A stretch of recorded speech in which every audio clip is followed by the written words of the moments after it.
Hey everyone, welcome to the 6th edition of Establishment Exiles. My name is Mike Figueredo. I am reporting live from Kyle Kulinski's old massage parlor studio. And with me today on the show, I have Alisi Anu. Can you hear me, Alisi? Is my internet going off? Uh-oh. We hear you fine. Yeah, we hear you now. Okay, because it just paused. Okay, it was probably my internet. I think that Comcast is throttling me because of my shit talking. We also have Ashley Hudson here today. Hey. And then, of course, we have our special guest, host of Secular Talk and co-founder of Justice Democrats, Kyle Kulinski. Hello, everybody. Thanks for having me. Appreciate it. Yeah, thanks so much for coming on the show. And also on such short notice, too. We appreciate it, man. Oh, my pleasure. My pleasure. Yeah, in the spirit of the holidays, I thought it would be great for us to talk about snowflakes. Now, I don't want to focus on left-wing SJWs because I think we all agree that they are problematic on our side, but we all speak out against them. The ones who, in particular, get a pass are the right-wing SJWs, who I think are even more easily triggered than left-wing SJWs. I'm talking about Cernovich. I'm talking about evangelicals. Yeah. And, it's a special topic today, which is perfect for our guests because nobody shits on right within Kyle Kulinski.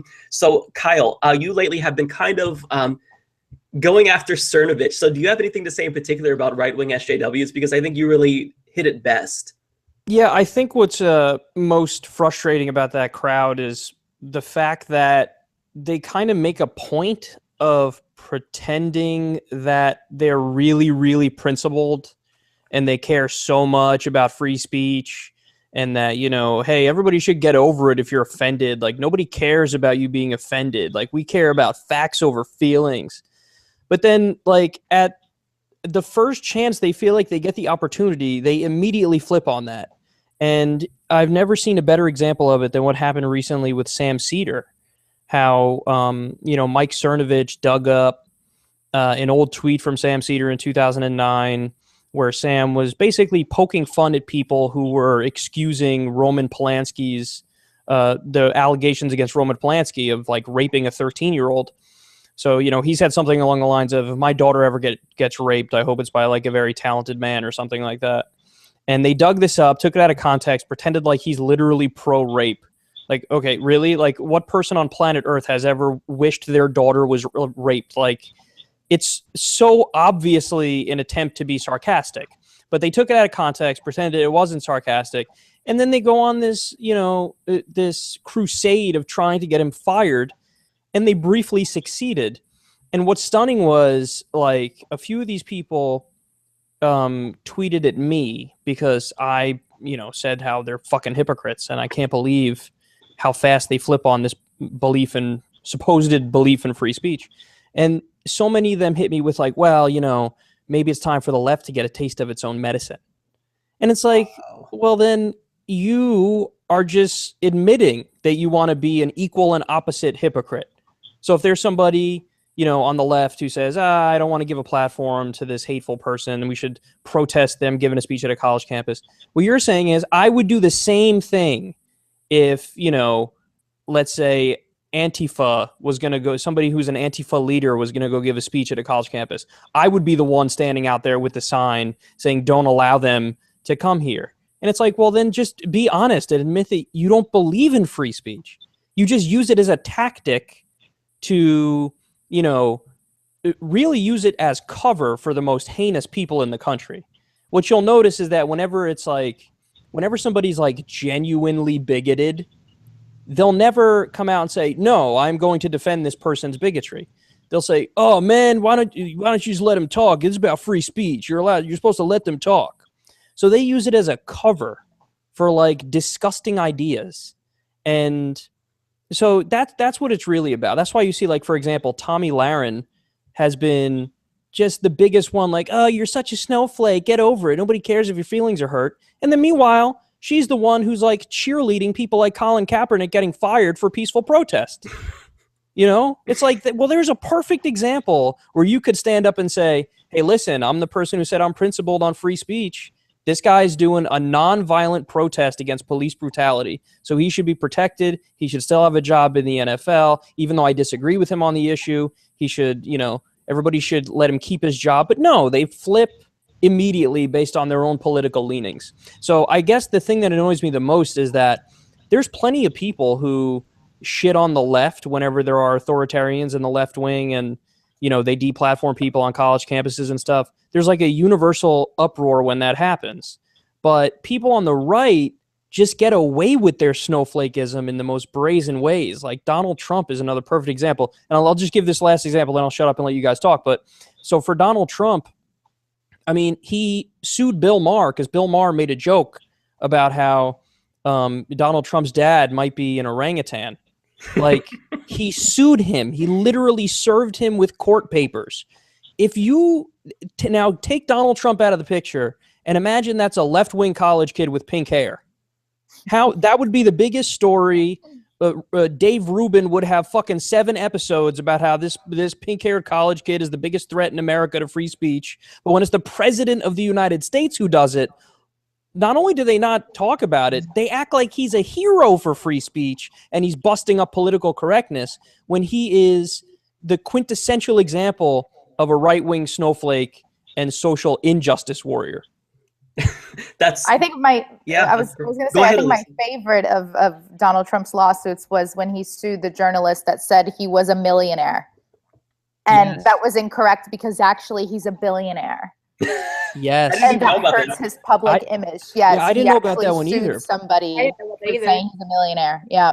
That's a great example. Wow. I didn't know about that. I knew he did a bunch of suits over speech stuff, but I didn't know about that one. That's a good one. I got to add that to my repertoire. Yeah, definitely add that one because that is quintessential Donald Trump. And the way that he argues it is through this economic lens, right? Like my net worth and my image and my brand is Trump and I'm so rich and people want to be associated with it because it's so spectacularly decadent. And that's because I'm a billionaire, not a millionaire. Right. So I actually hadn't thought about the snowflake aspect of somebody like, I was going to say of somebody like Trump, but he's the quintessential snowflake. Yeah. He was triggered by being called a millionaire. So he needed his safe space. He sued to get his safe space back, the billionaire safe space. And speaking of being triggered, I've been talking about net neutrality. I've been tweeting a lot of naughty words to, politicians and FCC commissioners and whatnot. And then I had a right-wing snowflake tell me that the minute I started to use profanity, my point was lost. So everything that I said disregarded. So I responded saying, I'm sorry I triggered you, snowflake, but the next time our public officials screw us over, I'll be sure to keep your feelings in mind. And it irritates me because these are the same fucking people. Like, I went through this. This is an individual. I won't name drop him because he's just a nobody. But he has videos on YouTube. He has his own little show that talks about snowflakes and whatnot. So they will rail against people who are seemingly against free speech on the left, but they never say anything on the right. And I don't want to name drop too many people here because I don't want to piss off too many people. But hypothetically speaking, one show that I used to watch, I'll call it the Dubin Report. So I went through this individual's Twitter feed, 0 posts about net neutrality. If you really care about freedom of speech, why aren't you shouting from the fucking mountaintops right now about what's going to happen? I mean, right-wingers like Baked Alaska, I just name dropped, goddammit. No, but like Baked Alaska, they were banned from Twitter. Milo Yiannopoulos, banned from Twitter. These are people who are against net neutrality. I don't know about Baked Alaska, but Milo Yiannopoulos is against net neutrality, but he's willing to allow, seemingly left-leaning companies like Comcast, who sponsored the Democratic National Committee or Convention in 2016, to take control of the internet. Does he not think that Breitbart would be censored and not included in a Comcast news package if they say one thing that's controversial? I mean, I don't understand it. If you really care about free speech, this is the issue of our lifetimes, perhaps, that will have the biggest impact on free speech. Yeah. So the hypocrisy is what drives me absolutely insane. So whenever you talk about right-wing social injustice warriors, it's therapeutic for me because nobody articulates just how big of hypocrites these people really are than you. So it's great. It's hard to tell on the net neutrality issue which ones on the right are lying and which ones have genuinely been duped by the propaganda. So like you look at somebody like Ajit Pai, it's not hard to tell. Ajit Pai's a liar. Ajit Pai knows exactly the ramifications of his actions. He knows he's doing the bidding of the internet service providers. He knows this is going to ruin net neutrality and freedom on the internet. He knows that now you're going to have the internet turn into a lot more like a cable type thing where you got to pay for different packages. But like somebody like Ben Shapiro or, you know, somebody like Rubin for like, there's a chance that they might just be that stupid where they fell for the propaganda on the right where they try to pretend. And if you notice, this is how you know they're so incredibly wrong and it's so disingenuous, is that the only argument they have is to just totally lie and pretend like, no, we're the ones who are for net neutrality. If you look at the way this was framed by some of those cretins on the FCC, that's what they said. Like Ajit Pai is like, no, I'm the one who's actually for net neutrality. So what's so amazing is that they have no argument so much to the point that they just have to pretend to be the people who are opposing them. And that's really, really, really sad. It is, yeah. And it just gets back to this whole idea that if you truly care about freedom of speech, then this is an issue that you should be, you know, speaking out about. But the problem is that they don't really care about freedom of speech. To talk about freedom of speech, you know, in the left-wing SJW sense, the only reason why they purport to care about it is because that gets you clicks. So Milo Yiannopoulos, you know, getting shut down from Berkeley or whatever, that gets you a lot of clicks. So I think that a lot of it, one part of it is clickbaity and basically just trying to ride this wave of anti-SJWism, which again, none of us will deny that left-wing authoritarians are a problem. But the problem is that these people who are supposed to be in favor of free speech, they never acknowledge the hypocrisy on their own side. Yeah. And some of the biggest ones who are, I think, right-wing SJWs are the evangelicals. I mean, the people like Jim Baker, Pat Robertson. These are people who are triggered at the dumbest things ever. Just the existence of homosexuality, for example, triggers Roy Moore. How can they not see that and speak out against that? It drives me nuts. Christians have a right to the First Amendment, Mike. That's only true. Christians are the ones that can run for office because you have to swear on the Bible. America was founded as a Christian nation, and the Constitution is a Christian document. So when you have all these people coming and suddenly starting to swear to uphold the Constitution and they're Muslim, that can't be right. Roy, you're alluding to Roy Moore's. That is literally the argument. Yeah, Roy Moore's spokesperson. Exactly. Thank you. I take pride in that. You know, it can be a hard job. But like the arguments that he uses is based on this Christian theocracy that only this specific group of people are allowed these protections under the law, and then everybody else. And these are people that also say that diversity isn't good, that America should be shutting its borders, and America is a Judeo-Christian nation and needs to uphold its values. So then those rights only apply to a very specific set of people.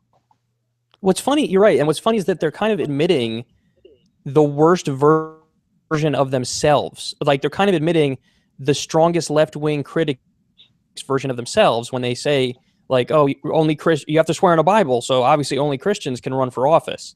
Like when they say that, they're kind of admitting that like, oh yeah, we also don't think that minorities really have rights either.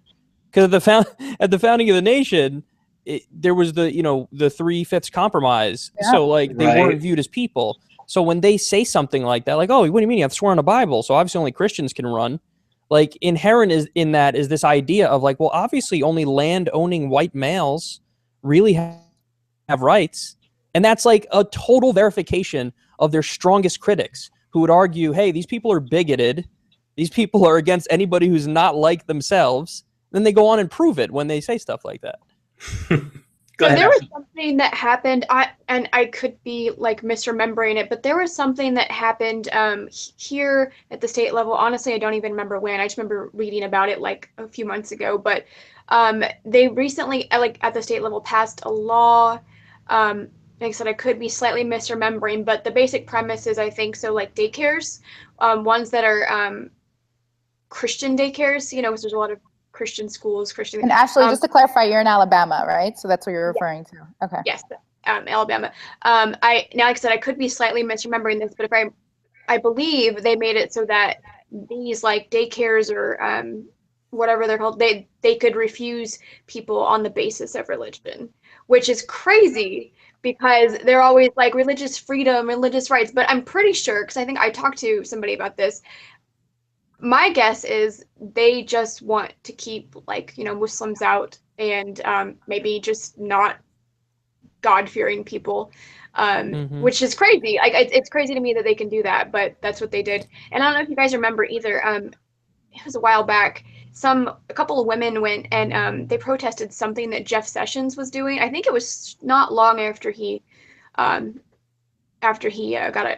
got appointed, but they were protesting something that he did. I can't remember. And I think actually they just said a couple of things like that they didn't agree with him. I don't know if you guys can remember this, but they were actually removed from there. And I think not only were they removed, but I'm pretty sure that they were going to be charged just for saying they disagree with what Jeff Sessions was doing. And if I remember correctly, it was pretty like minimal and pretty unoffensive relative to a lot of other things that are going on. So that's a good example of one of your like snowflake, that Jeff Sessions, and I don't remember what, but yeah. Yeah, they define their rights as their right to take away everybody else's rights.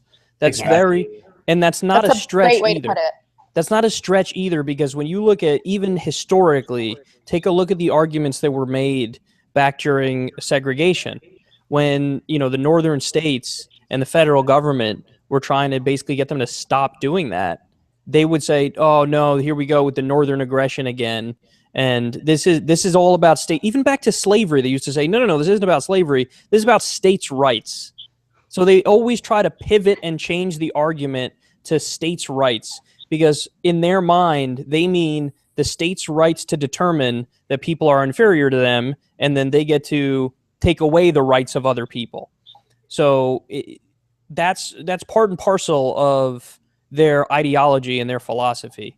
It's, I get to do whatever I want to whoever I want, and I get to control them, and I get to take away their rights, and that is my right to do that. And if you disagree with that, you're wrong. And the protesting example is such a great example, because you're right. This is also something that happened on on Inauguration Day. Yeah. There were a bunch of protests, and there were like a few people who were violent, but they arrested like hundreds of people and charged them with these, whatever it was, like felony rioting or something. And so many people were facing like 60 years in prison as a result of this. And, right. And it's still happening, right? I believe. Yep. There's a case going on right now. Mm-hmm. Do you guys remember, I think her name, was it Red Fawn? Red Fawn. Yeah. Who, am I remembering it correctly? Is she facing life in prison? I believe she is. Is that correct? I don't know if it's life in prison. It's certainly more than 20. Like it's insane. Right. Yeah. But it's a really insane sentence. Like for the no DAPL thing, she was kind of like leading the protests, and it is just I couldn't. I mean, even for our country, I couldn't believe it when I read that the kind of sentence she was up against for protesting this kind of thing. Yeah, and there's been a bunch of these laws that effectively criminalize protesting that are being passed in Republican legislatures around the country. So again, this goes right back to the main issue here. You would expect the people who love to pretend like they're the most in favor of free speech and the First Amendment, that they would be the first ones to go nuts whenever there's an example of a law passed at the state level that tries to criminalize protesting. But no, those are the people who are actually passing the laws. They have nothing to say about actual threats to the First Amendment. Yeah, and attorney generals from conservative states, they actually penned a letter to Jeff Sessions' office, the U.S. Attorney General, asking him to be able to prosecute any protesters against oil pipelines like DAPL or Keystone XL as terrorists.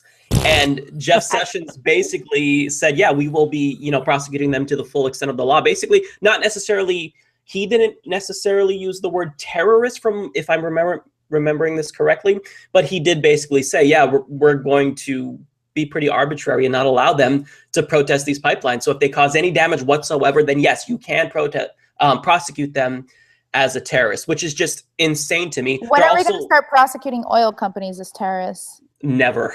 Right? Yeah.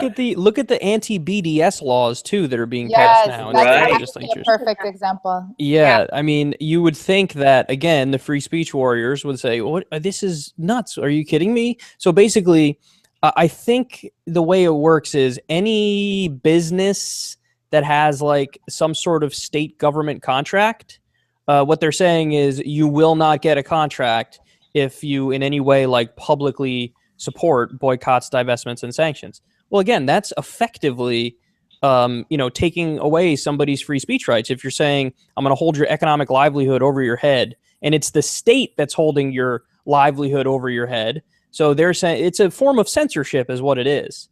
And again, no fucking word from the people on the right. And again, Dave Rubin, who loves to pretend. This was like a bipartisan thing. Yep. Yeah, that is a bipartisan thing. With the anti-BDS movements and legislation being passed to outlaw any type of and I believe it was Kristen Gillibrand supported it, and then a bunch of people were writing to her to not support it, and then she said she would review it. But it's like Ashley said, it's very much a bipartisan issue, because when it comes to support for Israel, unconditional support for Israel, America is not a good friend. And I say that because I think a good friend, when a person has run amok, right? If I'm an alcoholic, and if I don't have my life together, and I'm just constantly, going out and doing everything that's not good for me, and then I have a friend that enables all my worst behavior, I don't think that's a good friend. Yeah, and that's a good is point. What I see the relationship between Israel and America being, because when you're just consistently violating international law on a daily basis, international law, not just that, Muslim countries are adamantly against, but that the Western world, with the exception of the US, has said it's illegal, and particularly having to do with settlements that are a direct obstruction to peace. So when you have America enabling this kind of behavior and still giving Israel billions of taxpayer dollars, they still receive the most amount of money out of any country that the U.S. gives foreign aid to, and yet any type of dissent or criticism of Israel is immediately labeled anti-Semitic, or is even criminalized. That's a problem. It's an extension of America, right? I spent some time in Israel and the West Bank, and they call it the United States of Israel, so they call it U.S. And meanwhile, we give them billions. They have universal health care, and we don't. Right. Isn't that funny? Yeah. Well, and the other thing too, I don't know if you guys remember, it's on the same line, but so recently in Houston, people that were, and I don't remember what they were applying to, but they were applying yes, for aid for the hurricane relief, and they were made to sign this contract that basically said, in order for us to basically help you rebuild your life, you can't protest Israel. Literally. To apply for disaster relief, you need to sign a pledge saying you will not boycott Israel. Are you kidding me? It's fucked up. Yeah. Even on the most liberal college campuses in the country, they are basically putting in policies or forming groups that aren't being spearheaded, or formed by students, that are basically anti-BDS.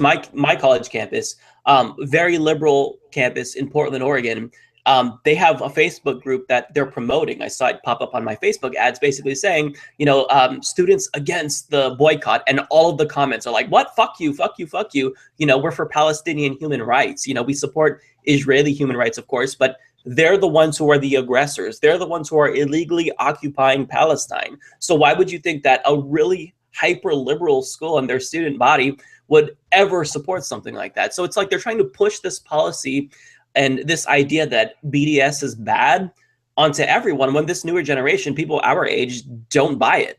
We're just against it. Yeah, that's, it's interesting how when you look at actual policy that's against free speech and free protest, probably the biggest wave right now is they're trying to criminalize support for BDS.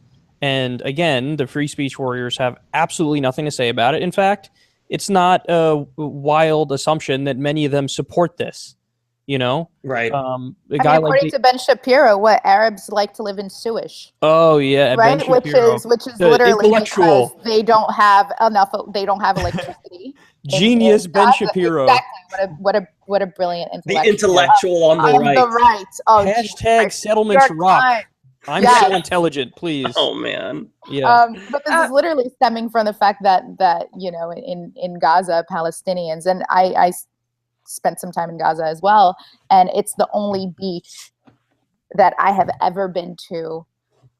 It does not smell like a beach. It doesn't smell like anything. You know, you're by the sea, and it's usually you have salt water, and you have that fresh smell of the sea, and it doesn't smell like that. And the reason why is because the sewage system in Gaza does not work properly, because for over half of the day they don't have electrical power. And everything in Gaza is controlled by Israel. You know, they withdraw taxes, and the other borders with Egypt, and Egypt is now working with Israel. So it's the world's largest open air prison. Yeah. So because of this, a lot of the sewage actually gets pumped into the sea. So one of the people that I met there, he said he used to swim in the sea every day, and he stopped because he was getting rashes all over his body, and it's because of the amount of sewage. And so Ben Shapiro takes this, and he says Arabs love sewage. Yeah.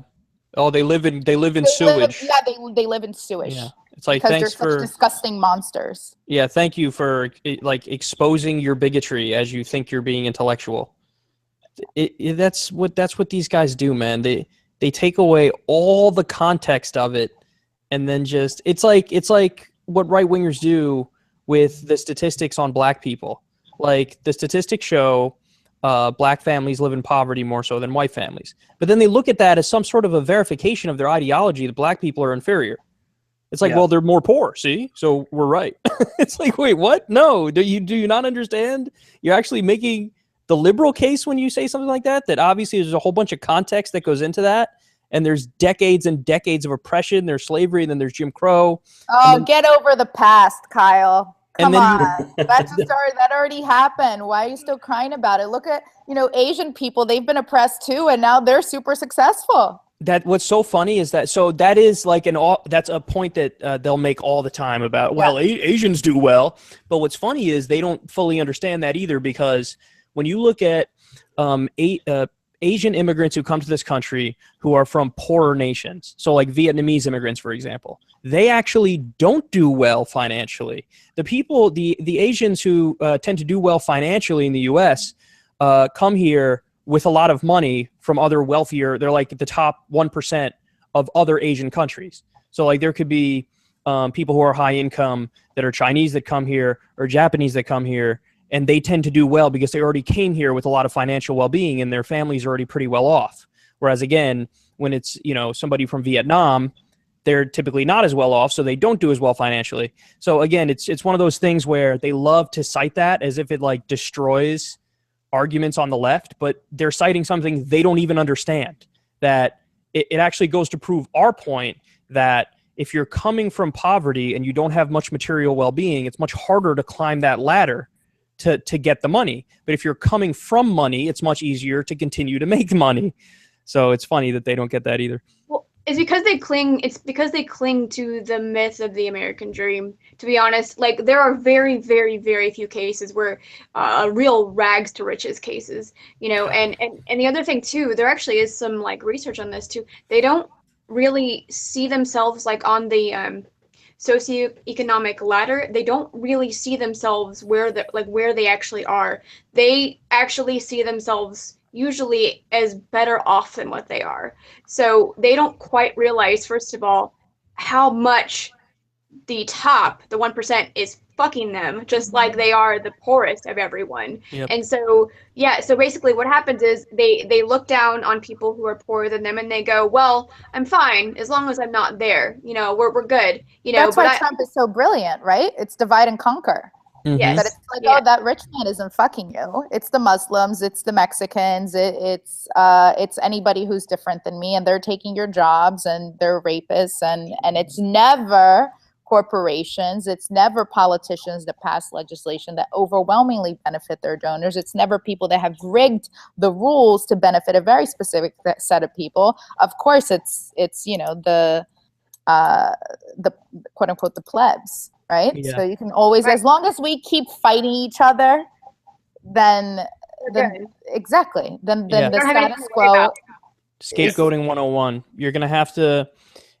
I mean, this is why it was so successful, particularly with Trump, because Trump sold this picture to poor white people of, and again, they buy. You have to understand, they buy into the myth of Trump. So when they look at Trump, they don't see a guy who was born with a silver spoon in his mouth because his daddy was worth $400 million. They don't see a guy who went bankrupt 7 times and he's like a standard con man. They see a guy who, oh my goodness, he's a billionaire. He must have made it. He must be more intelligent. He must be harder working. He must be more moral than everybody around him because he's at the top of this game that we're playing. He's at the top of the pyramid here. So he holds himself up as this like beacon. And then again, Trump speaks to these poor white people and says, well, listen, you too could be just like me if it wasn't for the fucking Muslims doing all those terror attacks and coming in the country, if it wasn't for all the illegal aliens that come in the country and, commit crime. And so, in other words, it's scapegoating. Blame people who are poorer than you and have no power for, again, like you were so adequately describing there, a system that has rigged rules that just benefit the top. And what's so disgusting about it is how, at this point, it's so shameless because look at even their tax plan. I mean, if you make $75,000 a year or less, they're raising your taxes. So, I mean, that's incredible. Their main argument they make from an economic perspective to get elected is we're going to cut your taxes. We're going to cut your taxes. So they tell poor people, they tell middle class people, we're going to cut your taxes. Wait, but Kyle, hold on a second. I just want to clarify because I went to a number of Trump rallies, right? And I was covering Trump before he won. And this is the funny thing because I spoke to a Trump supporter about this. When I was at a Trump rally, what they were chanting was not cut taxes, cut taxes, cut taxes. It was build a wall, build a wall, build a wall. So Trump's campaign wasn't fundamentally based on like, yeah, I'm a traditional Republican and I'm going to cut your taxes. Sure, he did mention it, but what really catapulted him to the top is, this divide and conquer strategy that we're talking about. Yeah. So let me be clear about it. In my mind, I think it's both things. So Trump's campaign was really heavy on the bigotry, but it was also heavy on a kind of pseudo-economic populism that you wouldn't see from other establishment Republicans. Yeah. Right. So I think you're right in that Trump, in some ways, is like the quintessential establishment Republican because he took all the coded bigotry of the Mitt Romneys and the Jeb Bushes, and he said, no, I'm going to drop the coding. I'm not going to tiptoe around it anymore. I'm just going to say it. I'm going to say the Mexicans, they're criminals, they're rapists. I assume some are good people. We got to do stop and frisk. We got to do it nationwide. We got to build the wall, folks. The criminal aliens are coming in. We got to build the wall. So you're right. And that's a big part of it is that he dropped the coded language, was kind of upfront about it with his bigotry. But then the other part of it was, apart from telling, poor white people, oh, I'm going to cut your taxes, I'm going to cut your taxes. It was also, he was smart in that he campaigned in the Rust Belt nonstop towards the end of the election. And when he was in the Rust Belt, he kept hammering shitty free trade deals. He kept hammering TPP and NAFTA. And Hillary Clinton, in all her smugness, didn't understand that it was her husband that signed NAFTA. It was her who supported many of these outsourcing deals. And not only did she not step foot in many of these Rust Belt states, if she was against trade, she was just tepidly against it because really she was for it. But Bernie pushed her to tepidly be against it, but she never even spoke about it. Nobody believed her, too. You had the perfect storm with Trump because you had the outward xenophobia and bigotry that, the Republican base loves, and then he mixed that in with the economic populism that everybody loves. And then that's the perfect storm that led to him winning. For sure. Just want to say really quick, welcome Kevin to the chat. He's running a little bit late. Hey, Kevin. Hey, can you guys hear me? Hey, yes, Kevin. we can hear you. Awesome. Hey, guys. How you doing? Hi, hey, Kyle. What's up? Nothing much, man. Good to talk to you. You too. So we, in the spirit of the holidays today, Kevin, we're talking about snowflakes. right-wing snowflakes in particular. Now, we've kind of gone from everything from, you know, the social injustice warriors to the Israel anti-BDS, people who are supposedly in favor of free speech, not speaking out against that. Another thing I want to talk about is that I think really goes well with this topic is the gay baker situation. Oh. To where, you know, you see a lot of free speech people saying that, well, these bakers, if they don't want to bake cakes for gay weddings, then that's their own, you know, freedom of speech and whatnot. And to me, how is that not a form of them being social justice warriors? Because if you're triggered by gay people to the point where you can't even bake them a cake, if you own a bakery, how are you not a snowflake? And one thing that I saw to cite, you know, a hypothetical show, the Dubin Report, he was on Fox News, and as a gay person argued that bakers should be able to discriminate against him and his husband. And I saw that, and then I played that clip for my husband, and then we were both like, what the fuck are you doing? Obviously you don't believe this, because that's really inconvenient. If somebody didn't want to bake, not like I don't get cakes baked for me, but like if I really wanted to get a cake and somebody said I can't bake a cake for you because you're a homo, I tell them to go fuck off and call them a snowflake. You don't want to support them anyway, right?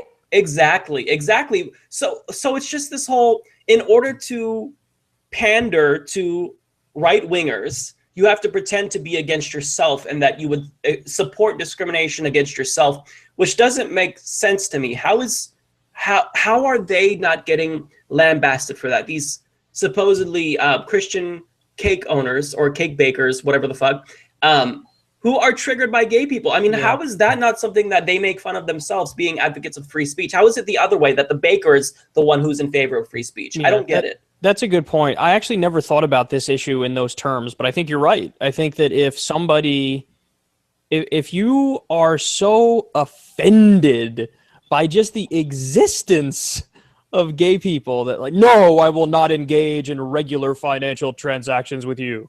Like, yeah, you're the one that's being a drama queen. You're the one that's triggered. You're the one that needs a safe space. You're the snowflake. I never thought about it like that, but that's true. That's what's going on there. It's something that they have this deep ideological position, probably based on some fundamentalist interpretation of their religion, where they're like, oh, I cannot be around such people. It's like, yeah, well, then that's a form of Puritanism and snowflakeism that's really, really strident. But, you know, it's really sad to see somebody like Rubin start, you know, arguing for legalized discrimination, because, you know, these are debates that at least all reasonable people thought were kind of settled with the Civil Rights Act. Yeah. Like the whole idea was, the whole, you know, spirit of that was, oh, you can't discriminate against people based on arbitrary things. Like you can't say, hey, you have more melanin in your skin, so we're not going to serve you. Like that should be illegal. That's so fucking arbitrary and wrong. That's like saying, oh, you know, hey, you have blue eyes, I'm not going to serve. It's like, what the fuck are you talking about? Yeah.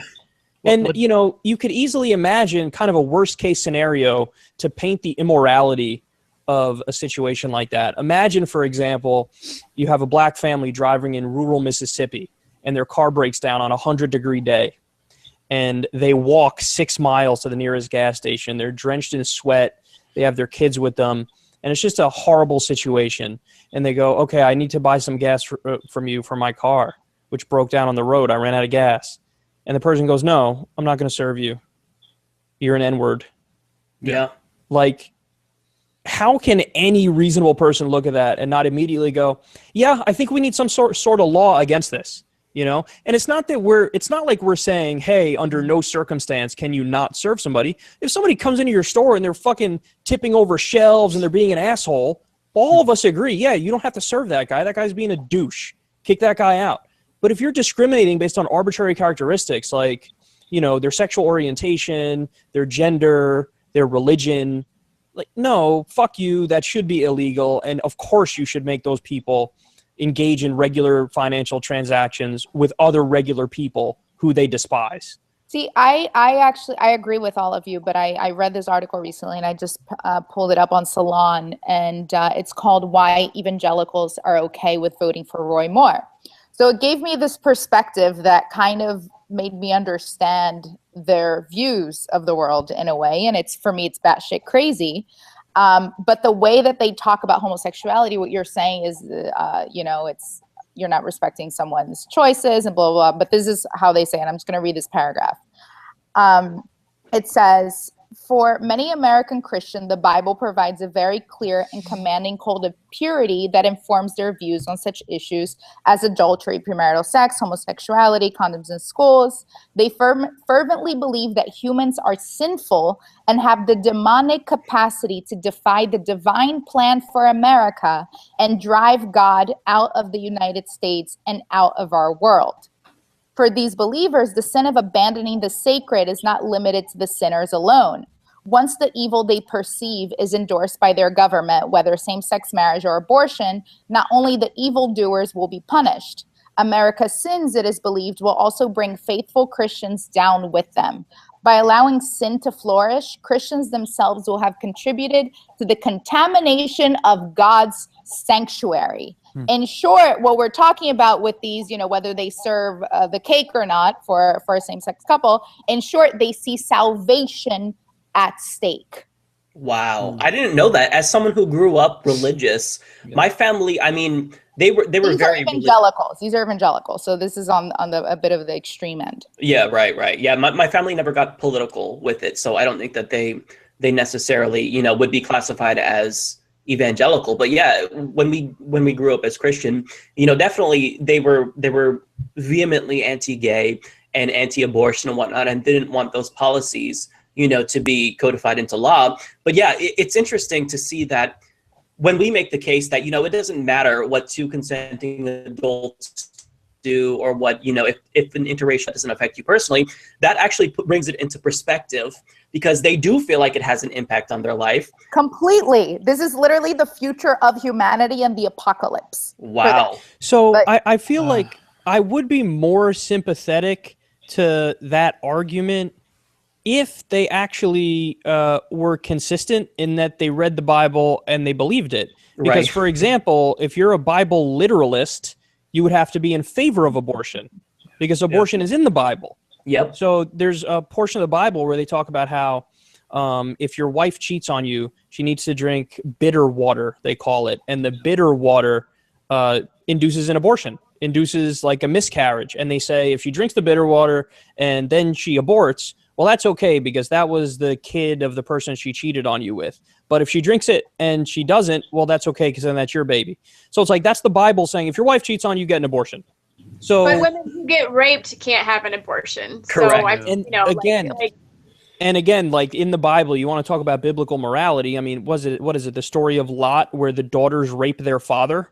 Like that's in like there are all these things in the Bible. Get them drunk. They get them drunk and rape their exactly. father. So like these people, they say, "Oh no, all we care about is God, and we're just trying to follow God's word and follow the Bible." But it's like, no, you're actually not doing that. And if you were doing that, number one, it's actually impossible, because there's so much contradictory shit in there. You'd have to hold opposite opinions on those things. But even in areas where it's not contradictory, they're not on the side of the Bible. So like with immigration, for example, I once did a segment where I covered, there's like over a dozen different parts of the Bible, and they're really clear on the issue of immigration, where they're like, always treat immigrants nicely, treat them like they're your family.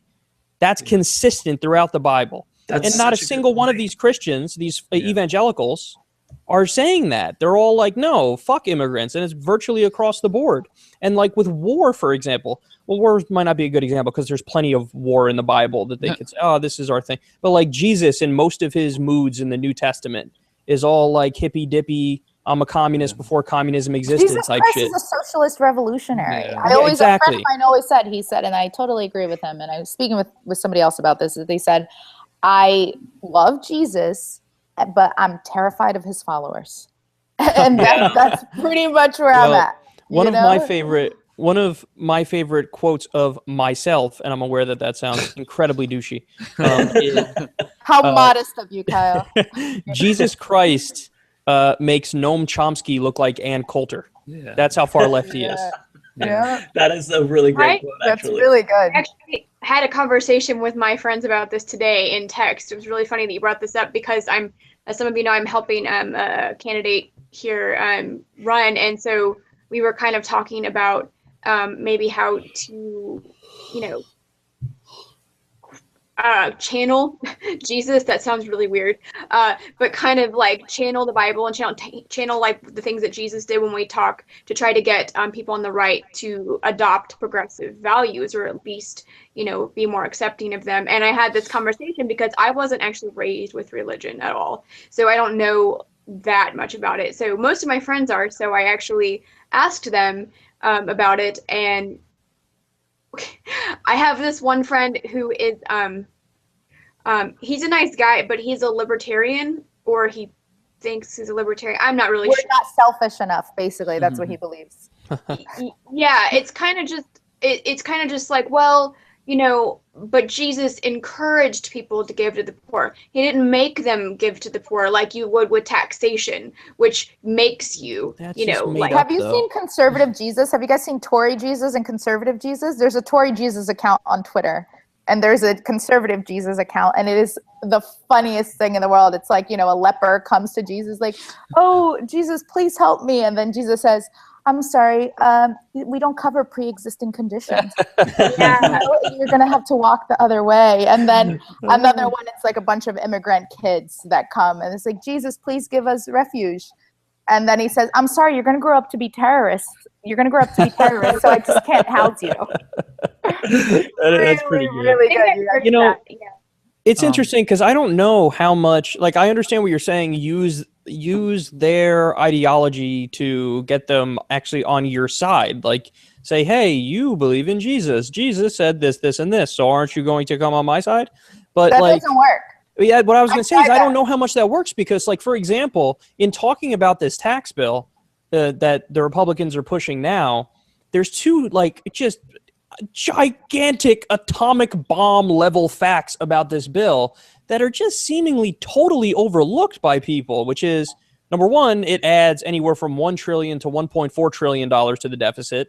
And this is the party that says they care the most about like not increasing the deficit. And then number two is the fact I already mentioned, which is it raises taxes on everybody that makes $75,000 a year or less, which is like, again, the main fucking thing that they say they care about. Oh, we got to give tax cuts to the middle class. So you would think that if you can use their own ideology against them, that they'd come around to it. But I mean, apparently not. Definitely not with the elected people. But, then again, maybe I'm wrong because the polls do show that even many Republicans are like average Joe Republicans are kind of against this bill. It's very unpopular, just like his healthcare bill was. So I think also it depends on who this, I guess strategy, if you want to call it that, is coming from. So the person I'm referring to is going to be running as an independent for a number of reasons. Just like I said, I mentioned in a previous podcast, just that, there's a lot of tribalism in general. So, and he kind of wants to, abolish the two-party system. So he's running as an independent. So he's trying not to use too much party rhetoric, I guess you could say, from either side. But we're also in the Deep South. So even the Democrats, like everybody, most people are Christian, even like Democrats. So that's Jesus and football are kind of the unifying things down here, if I'm being perfectly honest. And so we don't know how well it's going to work yet, but he's going to kind of try this whole WWJD thing, like, okay, well, do you think Jesus would do this if we did, what would Jesus would think that this is a good thing to do because, XYZ. So we're going to try it out. I don't know how. You have to let us know how that goes. Yeah, I don't know how you can generalize things because we are in Alabama, but we're going to try it. But I mean, actually, according to research, what you guys are talking about is actually the most effective way to convince someone to be open to your position, right? So if I'm a liberal, I'm not going to be talking to a conservative based on an argument of fairness, for example. We have to give everybody, it's not fair that somebody's on the streets and we should give them housing. No, what do conservatives care about? They care about opportunity, right? And they care that everybody, what the fuck do they care about? Now I'm thinking. Nothing. Sorry. About nothing. but you have to frame things in the lens that appeals to somebody's values. So libertarians care about liberty. right? So if I'm going to talk if I'm going to talk about free speech, then I'm going to talk about the liberty of God. But you know what I mean? So the lens that you're talking about does make sense. But like we said, it doesn't work with elected officials because elected officials aren't responsive to people and they don't give a fuck. And they're delivering to their donors. But when we are talking about speaking with individual people on the streets or people that may think differently than us, we do have to look at the frame that we're portraying when it comes to individual issues, and that would be ideal. But whether it's effective or not, you have to try it out. Yeah, Right. I have a theory on elections, which is that there's basically one thing that cuts across almost all party lines and ideological lines. And the people who are excluded from this are libertarians, who you briefly touched on there. But among average Joe Republicans and Democrats, economic populism works with them. I think that's the one thing that really has appeal. That goes way. And what's funny is that's the one thing that Democrats, establishment Democrats, refuse to embrace, because that's the one thing that would piss off their donors. Yeah. So that's why you don't see, Democrats running all over the place talking about Medicare for all. I mean, obviously Justice Democrats do, but that's a different, wing of the Democratic Party. Your run-of-the-mill Democrats are not going to, go all in on rhetoric talking about Medicare for all and free college and a living wage and unionization and, and it's sad because that's how they would win, like, across the board. Exactly. But I think, and I'm going to go back to Jeremy Corbyn with this one, right? Because I think what's beautiful that Jeremy Corbyn does and nobody is doing in the U.S., only Bernie Sanders does this as well. But what Jeremy Corbyn did so beautifully is that he not only articulated who he was for and who he was representing, but he also articulated who he did not represent. Yeah, for the many, not the few. For the many, not the few. Yep. So if I'm going to talk about the people, if I'm going to talk about affordable drugs, I am not representing pharmaceutical companies. And as I'm looking at you, Cory Booker. Yeah. And if I'm talking about any given issue, if I'm talking about regulating Wall Street, I'm not talking about the needs of Wall Street. I'm saying I am not here to represent Wall Street because the needs of what makes Wall Street successful are directly inimical to what benefits the American people. But we're a big tent party, yay!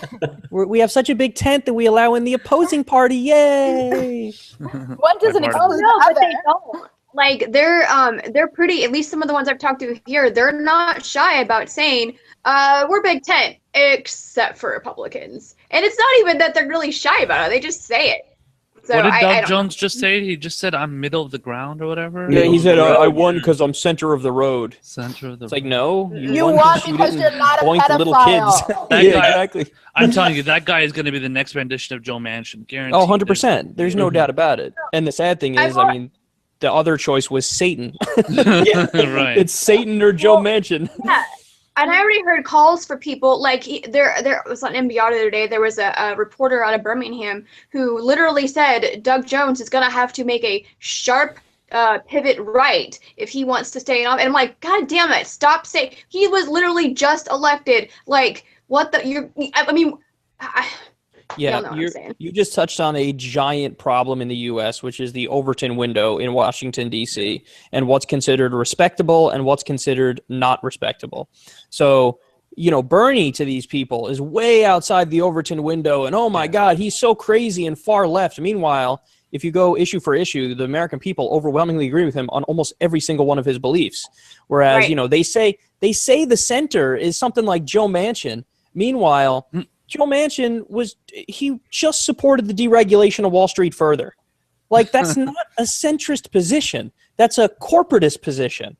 So the problem is that we have, the far right in the U.S. represents this weird sort of pseudo-fascism, this kind of overt corporatism mixed in with Christian fundamentalism. And it's just like not representing anybody except the mega rich and the craziest people in the country. And if you, and then the left is weak and has no teeth, and the best you get is like Bernie. And if you notice, though, it's the same thing in the media. I mean, Kyle knows this; he covers this shit. It's always the media is always this centered milquetoast. We don't want to be nice to Bernie. I mean, they bring him on, but I mean, let's say he becomes on CNN, he goes on MSNBC with Chris Hayes and stuff.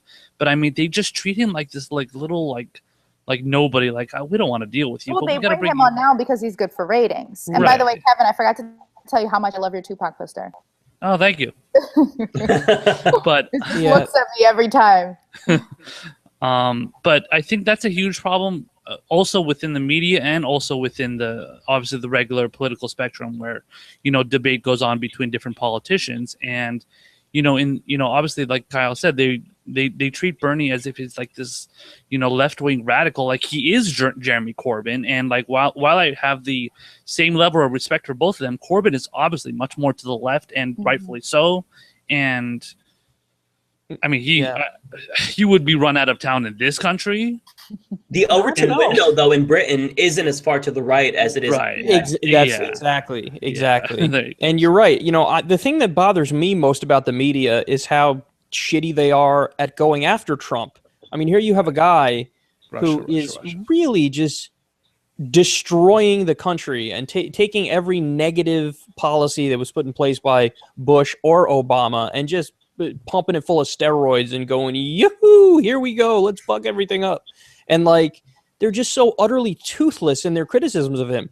You get more outrage. So like the Kirsten Gillibrand tweet the other day, it totally tasteless. And yes, he was implying like a sexual angle to it, but they had such a meltdown over it that by the end of it, I was like, oh, I want to like defend Trump because they're so shitty as to how they're attacking him. Because they spend more time on stuff like that than they do about the fact that Trump's first military action as president killed an 8-year-old girl, American girl, nonetheless. Like, there was almost no coverage of that at all. Meanwhile, that should be, how how much the media focused on fucking Benghazi and how much they focus now on the Russia scandal. Like, you should still be talking about that 8-year-old American girl who was killed. So what is it? Why do they cover the Benghazi stuff like ridiculously crazy?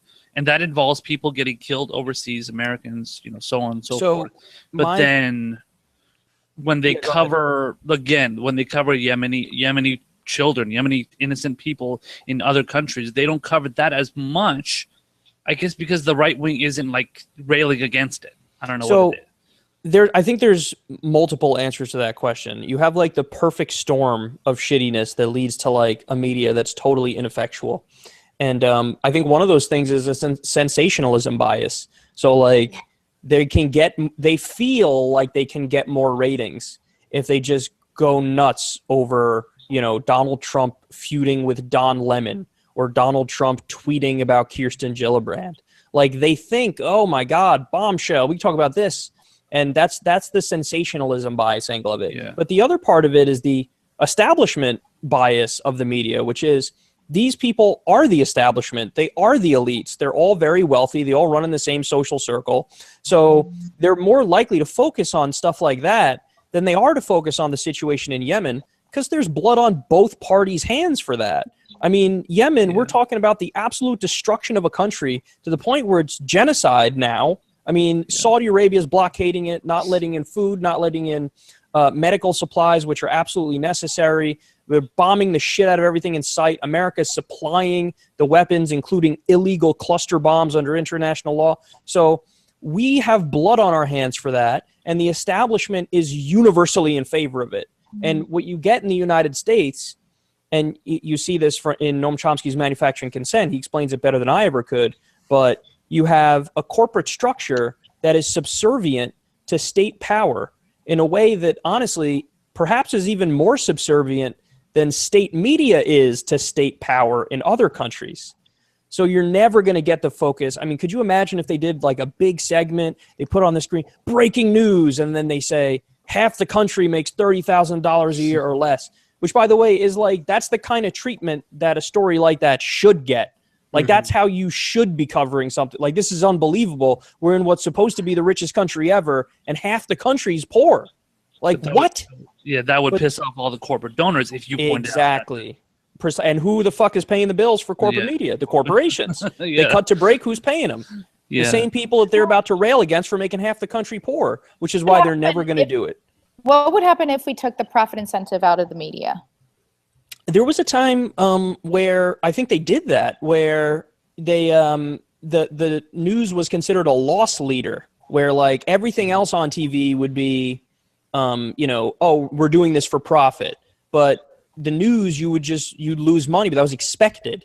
If you do that, I think you get a lot more outlets that are good, like not NPR, PBS sometimes does some good stuff with like Frontline. They do some good. Frontline's fantastic. I love Frontline. Yeah, and it would be great if all of our media was like that. And I just also want to be clear about something else. When I rail against the mainstream media and corporate media, I'm really focused more on like, CNN, MSNBC, Fox News, and then the nightly news like ABC, CBS and stuff. I have a total exception for print outlets because I think print outlets actually do a fantastic job. Just that, unfortunately, they really don't get much traffic, or they don't get nearly as many eyeballs as they do on TV. Yeah, I mean, I think there's certain outlets that are print outlets that are just fucking awful. Yeah. I mean, a lot of them will push that establishment sensationalism bias. New York Times a lot of times will do that, but then New York Times sometimes will come out with these like incredible exposés, and it's like, wow, that's like a really interesting like piece, and you want to read it. And I agree with you entirely, Kevin, but do you guys ever struggle because we are living in a time where the president of the United States is consistently attacking the media, right? And I believe that this is a problem. And at the same time, the media that he's attacking is corporate run. A lot of times it does promote what I would say is fake news, and it does not prioritize what it should. And in a way, when he talks about it being a witch hunt, he's not wrong. Yeah. So do you ever, so there's a lot of critique that I think all of us have for the corporate media, but there's also this environment where we have an authoritarian in power that is attacking media based not on the fact that it's corporatist, based on the fact that they are criticizing him, and based on the fact that they disagree with him. So how do you have that balance where you can still hold the media accountable while still recognizing that what he's doing is actually pretty dangerous? Yeah, I think that's a great question. And I think you have to stress both points, which is the first point is, okay, the media needs to be totally protected from an out-of-control government, and we should have an independent press, and it should never be subject to the whims of a petty dictator or authoritarian or tyrant. And yes, you're right. You accurately point out that like Trump, usually when he rails against the media, that's the crux of his argument is like, you're saying mean things about me and I don't like that. And I would shut that down if I could. Like when he threatened to like de-license news organizations that push what he calls fake news. And it's like, well, no, in a situation like that, you have to be 100% clear that like, no, that's not a fucking option. That's not on the table. You don't even have the power you think you do to quote de-license them. So we need to be clear about that we totally need a free and independent press, and the threats from the government are totally unacceptable. But then I also think you're right that we have to take everything on a case-by-case basis, and that we can say there is merited criticism even from otherwise horrible people against the media, where we can say, hey, media, you got to clean your fucking act up and get this story right. You know what I mean? And that is a hard line to walk, because you don't want to like hop on this right-wing bandwagon that loves to bash fake news, because they're doing it for quite nefarious purposes, and they're not doing it for intelligent purposes. But I do think, that we need to not do the opposite extreme, which is like pretend the media gets nothing wrong because a shitty president is attacking it. So you're right. It is a hard, it's like you're walking a high wire and trying to figure out how exactly to phrase things and how to word them and how to make your argument. But it does suck because you have the corporate media in the U.S., which is so universally horrible that they push for the war in Iraq, an illegal war that killed hundreds of thousands of innocent people.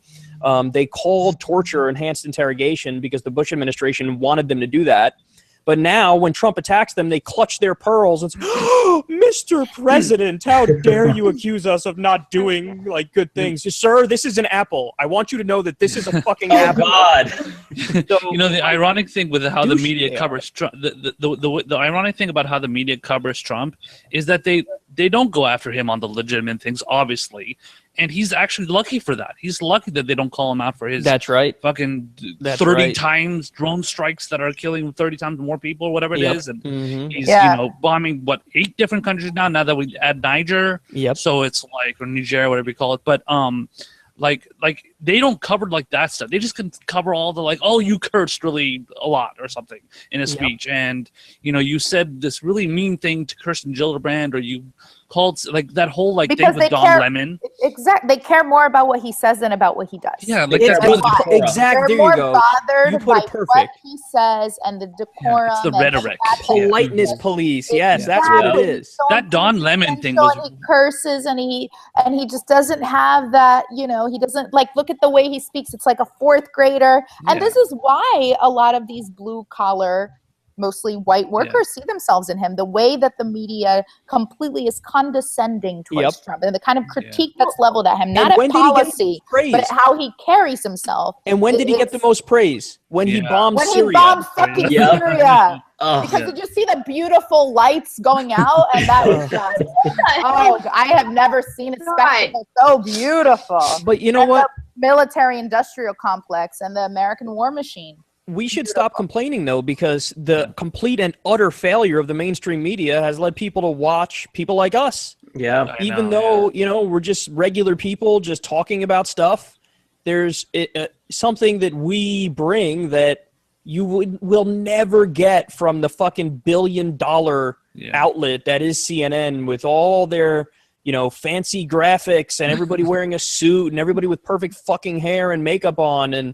But there's an element of just fakeness and elite shittiness to it that, makes it kind of a dying forum. Yeah, and like with us being on, being on our shows, we look perfectly regular, normal. We're not all putting on makeup and have special lighting or anything, just like Bernie Sanders is, he's a regular looking guy. He's not all dressed up fancy, wearing an Armani suit.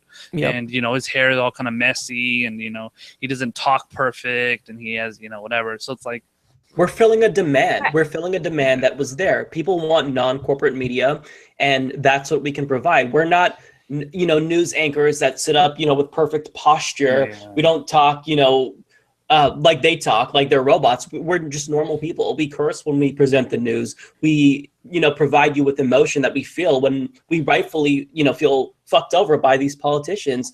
And that's why shows are thriving. Kyle's 100% right.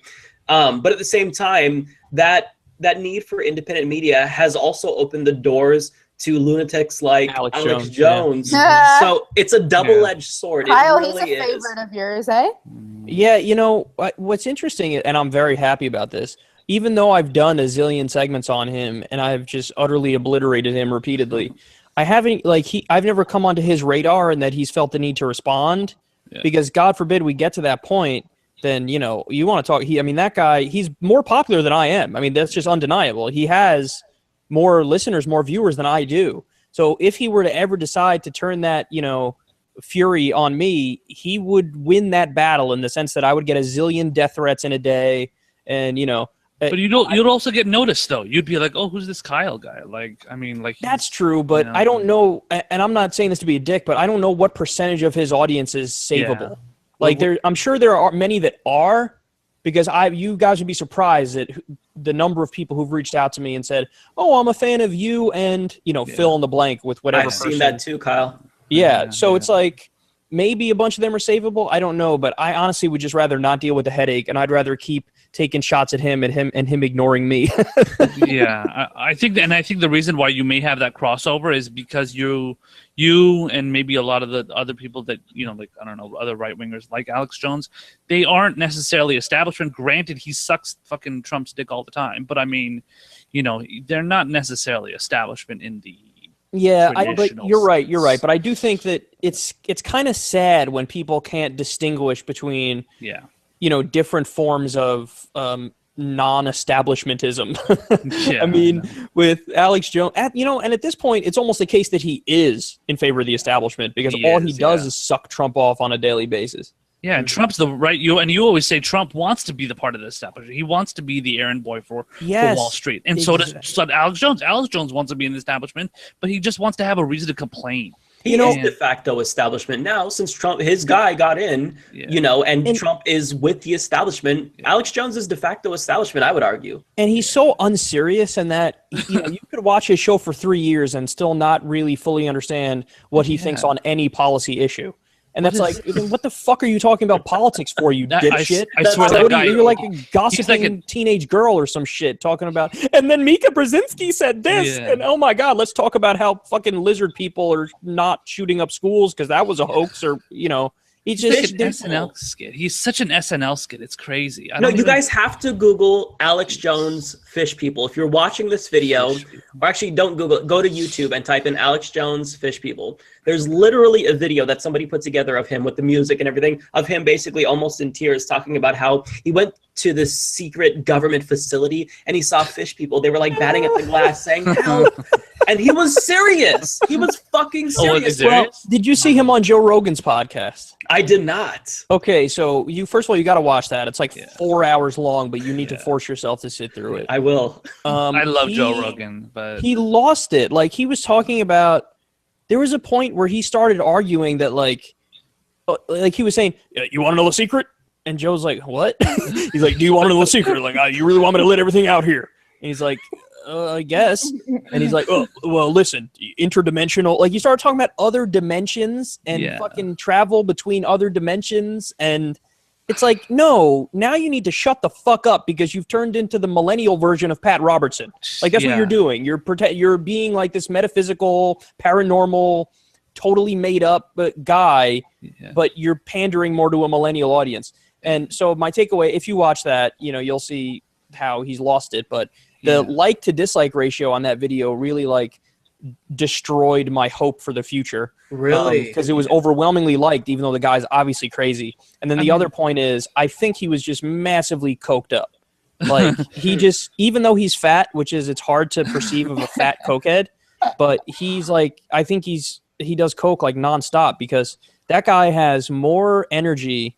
Yeah. Maybe that's why he loves Trump, because Trump always says low energy jab. Alex is like, I'm high energy, daddy. I'm high energy. Because he is. He just doesn't shut the fuck up. To what degree are people watching that for entertainment and not for information? Well, that's my hope. That's the hope I have. Like, I've seen some of his stuff and I think it's hilarious. Yeah, but he's serious. He's got to be serious. It's just... No, but I'm saying, like, the like to dislike on that Joe Rogan video, like, I'm hoping that half of those likes are people going, this is performance art, and I'm going to like it because I like watching it, even though he's so full of shit. But then what is Joe Rogan? Is Joe Rogan sitting there and be like, does he accept this as real? No, or is he literally... It's kind of classic Joe Rogan where, like, he'll let him get away with 80% of his bullshit, but then once he gets into that really shitty 20%, then Joe is like, hold on. You can't just say that. Like, I kind of remember that from that podcast. I feel like there were a few times where he was like, "They're like Alex, you can't say that. Like, that's not a thing you can say because you obviously don't know that that's true." Yeah, those two are like best friends. And like, I remember I watched one because I watched a lot of Joe Rogan's podcasts too. And I remember there was one podcast where somebody was asking him about Alex Jones and saying like, what's up with this guy? And he's telling him, listen, I've known this guy, I don't know, since 1996 or something. So I've known him for 20 years. We're best friends from when back when we did a skit. And he was wearing a George Bush mask. I was wearing a Richard Nixon mask or something. Mm-hmm. And the guy is just, he's harmless. He's just, I think he said, he's such a sweetheart. He's such a nice guy. I'm like, really? No. I mean, but that's what I'm saying. Maybe behind closed doors, he's another character. He's like something else. That's actually not surprising to me that, like, maybe on a personal level, he's a nice guy. I mean, my father had met Trump and said, Trump, he's a really nice guy. And it's like, but, you could be a nice person and then your policy ideas are just totally bought and paid for by Goldman Sachs. So that's possible. Like, you guys know Geert Wilders? I don't know if I've talked about Yes. So I was at the RNC. I was covering the RNC for his media company whenever that was, July 2016. So Geert Wilders, along with a number of other right-wing leaders like Nigel Farage, were invited to come to the RNC. And I lived in the Netherlands before. My boyfriend is Dutch, so I'm very familiar with Dutch politics and all this stuff. So I was on the floor right before Trump was about to speak, and who do I see but this Geert Wilders, and he's this like 6'5" guy. They call him Mozart. He's got this, his hair is white, And he's known, if you guys aren't familiar with him, he's very far to the right in the Netherlands, very anti-Muslim. Yep. He was prosecuted for hate speech in the Netherlands for holding a rally and then yelling out, "Do we want more Moroccans or less Moroccans?" And then everybody was chanting almost like Nazi Germany, less Moroccans, less Moroccans. Anyway, it made headlines all over the world. So I see Geert Wilders, and I'm like, I need to interview him. So I go up to him and I tell him, "Oh, I lived in Amsterdam, blah, blah." We chat. And I don't know if it was because I was just in this spiritual love and light mode, and this is what we're talking about with these people that espouse these awful ideas or that you see in a public space and they're so terrible and everything they're talking about is antithetical to what you believe. But Geert Wilders, on an interpersonal level, we fucking vibed, man. I'm sorry to say. Really? Like, we got along, and it scared me a little bit. You got pushback from people who follow you, though, because I remember you made a post on Facebook. Yeah. A lot of people. They hated me. Did I take that down? That was on my personal, because we're friends on Facebook. That wasn't on my public page. I wouldn't dare put that on my public page, even though I just announced that him and I You're outed now. Yeah, no, I totally did. But it was really shocking to me that people that, and I asked him questions and I challenged him and I told him that I disagreed with his views and what he thinks about the kind of rhetoric that he uses and what the repercussions of it against the people that are already marginalized and demonized to a certain extent. And but I was a little bit shocked at how it's what Hannah Arendt calls the banality of evil. Right? Yeah. But there are these people that are actually very nice and very kind, and you're talking to them and they seem harmless, and then you look at them in a public sphere and it's a little bit scary. It's kind of like the same. You know, I have a theory. I have a Go theory about your story that you just told, which is we see this all the time with like anti-gay politicians who are like really, really, really anti-gay, but then they get caught blowing some dude in a New Jersey Turnpike bathroom. So like he is against minorities. That's really clear. Yeah. Even though he has a foreign wife, like Trump. Does he really? Yeah, he's there. You go. So like my maybe God. he turned his charm on for you because he's like, ooh, look at what we have here. down with the brown. He's down with the brown. Yeah. With the brown. Anyway. Yeah. Well. Yeah, that actually gives me some. Okay, so I'm kind of split when you tell me that, you know, he was nice. It gives me hope that we can still be polite to each other, even if we have beliefs that are just polar opposite. But at the same time, if you've ever watched interviews with like the creepiest people of all time, like serial killers, they are charismatic. They are able to make it seem as though they're not psychopaths, when in actuality, if you really dive into what they believe, they're absolutely insane. So on one hand, it's a good thing that that we can still get along with people who we disagree with like that, but it can be dangerous because we don't want to normalize them, and, you know, by proxy of them being normalized, their views being normalized as well, because I think that that's incredibly problematic. But, you know, yeah, I think the one thing that bothers me the most about the people that go out there and kind of act like, you know, super nice, I guess, in their jobs, but then on the side they're kind of like, or I'm sorry, in their jobs they're like, you know, at each other's throats, but they act super nice on the side, is politicians. So a lot of people are like, my friend Bernie Sanders, and then the next day you're going at him, calling him a socialist and communist, and you know, he believes this. Like him and Ted Cruz are a little weird. I don't know. Well, when Ted Cruz does that, I kind of feel like he's being facetious, like he's being a disingenuous prick. Like my friend Bernie here, as he eats his tonsil stones. I don't believe that, you know, they're friends. I don't believe and that that's one example. But I mean, like, there's just a lot of politicians out there who are just so buddy, and it's so weird. It's like with the media too. Like all these people in the media come out there and they're like, oh, hello, Congressman. You know, you're my good friend. Like that Steve Klubeck guy, the one that was on MSNBC. He, like, the Stephanie Rule from MSNBC brings him on. She said, my friend Stephen Klubeck. So my friend, like, well, of course, it's an incestuous circle. You know, like, they all hang out together. They go to the same restaurants. They go to the same events, and the media right now is not structured to challenge power. No, I think it's not its job. I think how nice some of these people could be actually in the long run is probably detrimental, because it allows everybody to look at them as not being monsters. Like, you know, Hillary Clinton's actually a great example of this. Like, everybody in the establishment obviously loves Hillary Clinton. But when they look at people like us and we're like, listen, it's really, really, really hard for me to even consider voting for her because she voted for the Iraq War, which killed minimum 200,000 civilians. Yeah. And it's like, you talk to them and they think that's outrageous that you would like be split on that. But, you know, that's because they're not looking at her as the sum total of her votes as a politician. They're looking at her as the nice old lady that they had coffee with, and she told them what Chelsea's up to, you know, in this next year.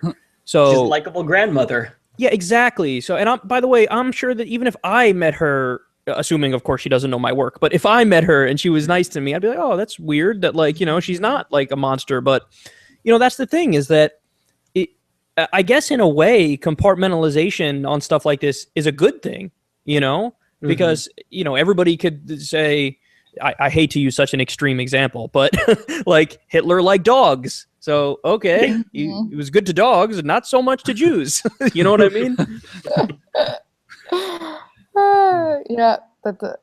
Yeah. Did you guys see that New York Times profile on that? What? On Hitler from the 1930s? No. Oh, wow. And it was yes, I have seen that. Yes, and that's exactly what it was, Kyle. Yeah. It was basically Hitler likes dogs, and this is his routine. Yeah. He likes to go to breakfast. They've shown Yeah. like I've seen old videos, like old video footage of him being really like nice to dogs and children. And then they're like, oh, it shows you all these Jews. It shows you the power of propaganda that, like, you know, The Independent, the British paper, wrote about Osama bin Laden back when he was fighting the Soviets on our behalf, how he's a freedom fighter on the road to peace. And it's like, you know, that's the power of propaganda, that now, because, you know, they wrote this piece and defined him as that, that's how everybody views him. Oh, until he ends up orchestrating the biggest terror attack against the United States. Like, you know what I mean? Like, they put aside every single one of his fundamentalist beliefs and how extreme he is and how he believes in violence for his political ends. And they were just like, I don't know, he's helping us right now in our battle against the Soviet Union. So therefore, he is a freedom fighter on the road to peace. Wasn't there recently an article that was put out by, I forget which publication it was, where they were humanizing like this white supremacist? Richard Spencer. Was it Richard Spencer? No, I think it was this other guy. No, there was a different one. There was a different one in the New York Times, I think you're talking about now. It was super controversial. Wasn't it the one that was in the march at Charlottesville? Wasn't it like one of the kid? Maybe. I thought it was.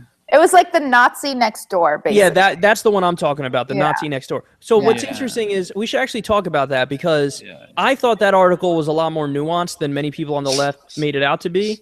And I had mixed feelings about it, because on the one hand, you don't want to, you know, the word that everybody uses now is normalize, like normalize this person and these beliefs and like allow them into acceptable society and just treat them as like another opinion, because they're super odious. So obviously we should call out the hatred for what it is. But then on the other hand, like, I feel like, you know, we've seen examples of left-wing writers writing these kinds of articles about jihadists and what would lead in Thomas Friedman, MBS, Ugh. with the Prince of Saudi Arabia. No, not that. I'm talking about, like, there was an example was in The Nation. There was a good article in The Nation in, I don't know, like a few years back, where they spoke about, like, they introduced you to somebody who lived in a town that was under U.S. siege, where they were getting bombed for years, and then, you know, the economy was totally obliterated, and you know, basically ISIS or some jihadist group swept in and said, listen, we're going to feed you, we're going to take care of you, here's a rifle, you're going to go on some missions for us. And basically they painted almost this sympathetic portrayal of this person who had no options but to like join ISIS or Al-Qaeda or something like that. And basically, so the point I'm getting at is, it's hard to make a distinction between like normalizing hideous beliefs or like explaining the process of radicalization and what could make an otherwise normal person do extreme things.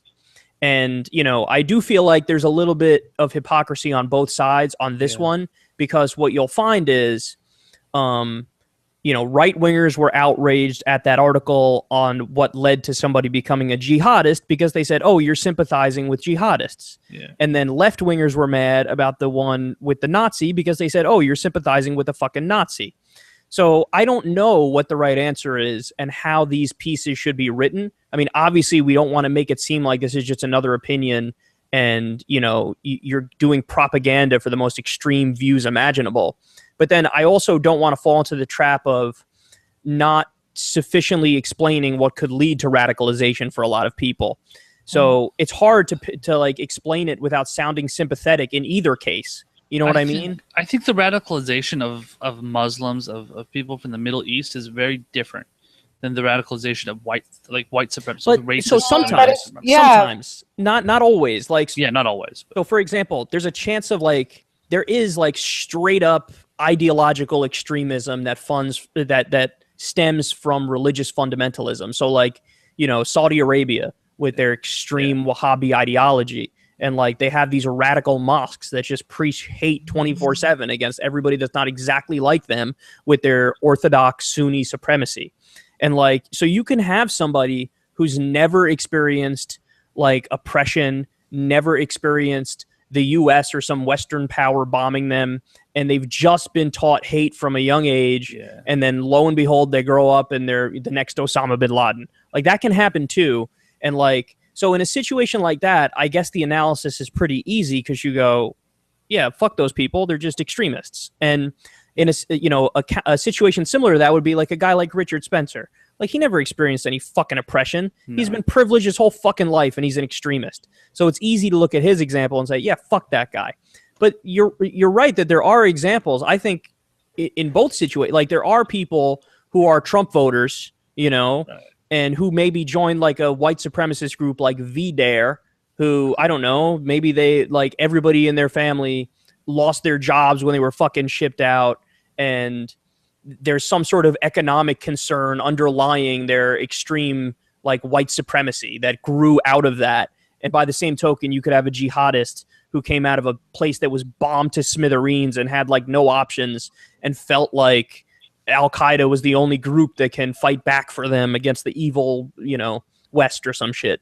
So it's hard. It's difficult to have these conversations because you don't know, you know, which people are just purely ideological extremists and which ones had some sort of material issue that led to them becoming an extremist. Yeah, I think that it's like the way that you described the walking a tightrope earlier, Kyle, was perfect. And on that issue of how to cover these types of things, specifically radicalization in a responsible manner, I saw one, I don't want to bungle it, but I think Reuters did a piece on a teenager who was radicalized and ended up joining ISIS and flew to Syria. And the way that they covered it was actually really tasteful and it was responsible because they took this position against radicalization, but they told her story through her father. So they basically humanized her in a way. Basically, the father said, she was just a normal teenager. She liked music. She liked to, read books and whatnot. And then he explained little by little how she was radicalized. She started wearing her hijab. All of a sudden, she never wore it growing up. She started talking to people on Twitter that I didn't know. She started really, watching these Islamic philosophers online that are more extreme than what we taught her. And I think that the way he humanized it and explained how she gradually was radicalized was really important because clearly the whole piece, even though the people who are reporting this, which I believe it was Reuters, I could be wrong, they were seemingly objective, but the overall stance was that, the father was outraged that this happened, but at the same time, we did gain some insight as to how that radicalization gradually happened. So I do think there's a way to cover it, but it is difficult. It's really difficult. And what would the reaction have been if that was the exact same story that you just explained, but it was some little young girl who ended up like becoming a Nazi and dating some fucking Nazi? You know what I mean? Like, I don't know if the reaction would have been the same in both cases, but I don't know. I'd hope it would be. Like, I just wish we could, in all these cases, we just kind of put the politics aside and try to figure out. Like, it's in my mind, it's kind of obvious to see when there's actual apologetics going on. Because, like, you could see almost from the outlet. Like, if there's some far-right outlet that's right, like if fucking Breitbart writes a piece that's, like, sympathetic about Nazis, you go, oh, that's because you literally have sympathies for, like, white supremacy. You know what I mean? But, like, I mean, I guess if you're looking at an outlet like Reuters or the New York Times, for that instance, if they're doing a piece like that tries to explain the roots of extremism, whether it's ISIS or Nazism or whatever, that like they do it in a way that's not apologetic. Mm-hmm. Hey guys, can I interrupt Psychology's for just a important. second? I'm sorry. Yeah, go ahead. Unfortunately, I have to go, so I'm going to go ahead and say goodbye. And I really want to stay and talk about this more, but I have to go, so. No problem. All right, well, bye guys. All right, Bye. thanks for joining us. Bye. We'll Bye. probably be wrapping up soon anyway, because we've gone on for about Almost an 2 hour hours. and a half. Yeah, almost 2 hours. Oh wow, that's Yeah. insane. So do you guys, anything else you want to touch on beforehand? Otherwise, we can go ahead and wrap. I just wanted to make one more argument or one more point regarding the conversation we were having about we were talking about kind of like the whole cake baking thing and Dave Rubin and all that stuff, like about how gay people like Dave Rubin kind of go after the gay people who want to be treated fairly. Mhm. I think there's a similar paradox that's used in the sense with a lot of the black conservatives out there who railed against black people. So, for example, if you look at Ben Carson, you look at who's that crazy Sheriff Joe Clark guy, or Sheriff David Clark. Dave Clark. Yeah, those people, they're always railing against like these thugs, these hood rats, and like these people are, it's almost like a sense of like they're making black people look bad kind of thing. Yeah, And- it's profitable to be that turncoat, if you will. Yeah. So in the sense of, I mean, obviously there isn't as much of that going on with the gay community, which is good, and it should not be happening with the black community either. But it just seems like they just want to throw people under the bus. Well, Dave is that in a sense. Dave is that with just liberalism. Like, he does this whole thing, the last liberal on earth. Like, he likes to portray himself like that. Yeah. And he does he did a video with Prager University, Why I Left the Left. I know. I And saw it's your debate with him on Israel-Palestine, and he's ridiculously. When he says the left is no longer liberal, that's his pinned tweet. But it's like, no, the correct thing is I'm no longer liberal. Just Yeah, you did a video, Why I Left the Left. So you're saying I'm no longer on the left. Like, he's like a classic liberal or neoliberal. No, I'm not neoliberal, but I think he's like a classic liberal. What's so funny about him, again, to get back to like our main thing, what this was all about, is he loves to talk about free speech and speak out against snowflakes and talk about classic liberalism. Yeah, well, go look at the list of the guests on his show, and you tell me how many people he's had on that disagree with him philosophically. You could probably count them on one hand. Probably over 90% of the people who come on his show are right-wingers. Absolutely. And, look, if that was the case... That's fine. I mean, but it depends how you treat them. Exactly. That's what I was going to say. That is fine if he lets them all on, but then he's like, okay, well, let me like kind of... where I disagree with people or where they say some shit that's not true, let me like fucking... push back, but he never does that.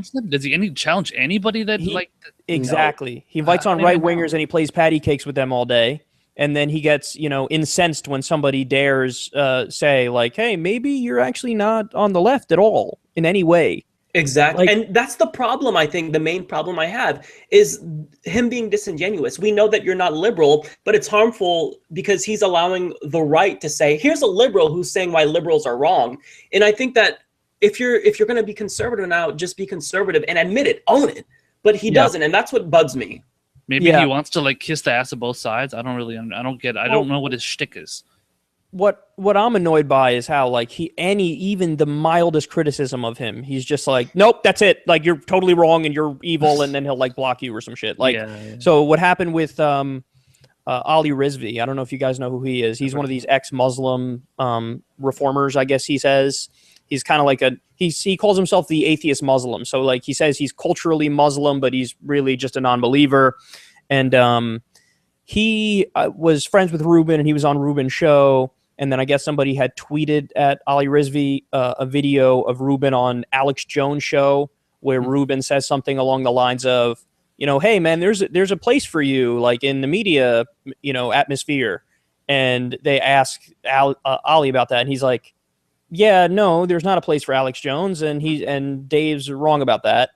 And I think Ali called it indefensible or something, and Dave like responded on Twitter and was like, the classic Dave Rubin, like, how dare you, sir? And he's like, what? Like, there's not a fucking place for Alex Jones because the establishment media sucks. Like, he says that Sandy Hook is a hoax, Like, okay, you could say he has a right to do his show, and none of us are arguing the government should come in and shut him down, but stop pretending like there is any legitimacy to this fucking lunatic. But that's what he does. Like, Rubin's thing is like, oh, tee, look, I have on Milo. I don't necessarily agree with him, but maybe I kind of agree with him, but I don't really agree with him. But here, let me let him spew his propaganda, and I'll just sit here. Yeah. Like, that's his thing. His whole thing is that. Yeah, that's a perfect note to end on for a show titled Snowflakes. So unless anybody has anything else to say, if you want to check out more of the show, you can go to estabexiles.com. Kyle, if you want to tell us or tell our viewers where they can find more of your show and website and whatnot. Sure, they can go to youtube.com/secular talk. And if you want to follow me on Twitter, it's at Kyle Kulinski on Twitter. And Kyle's Twitter game is absolutely on point. So you I retweet you all the time. Yeah. Me too. I suck at Twitter, so I just retweet people. Thank you. That makes me feel good. I like that. You're basically my proxy. That's what I've in my mind. Everyone on Establishment Exiles, half their Twitter is themselves, the other half is Kyle Kulinski. Yeah. Very flattering. Thank you. All right, guys. Well, we will see you next year. This is our last episode of the year, so take care. Have a great holiday. We refuse to say Christmas because we are snowflakes and we are attacking Christmas. So happy New Year's as well. Take care. Happy Festivus. Happy holidays.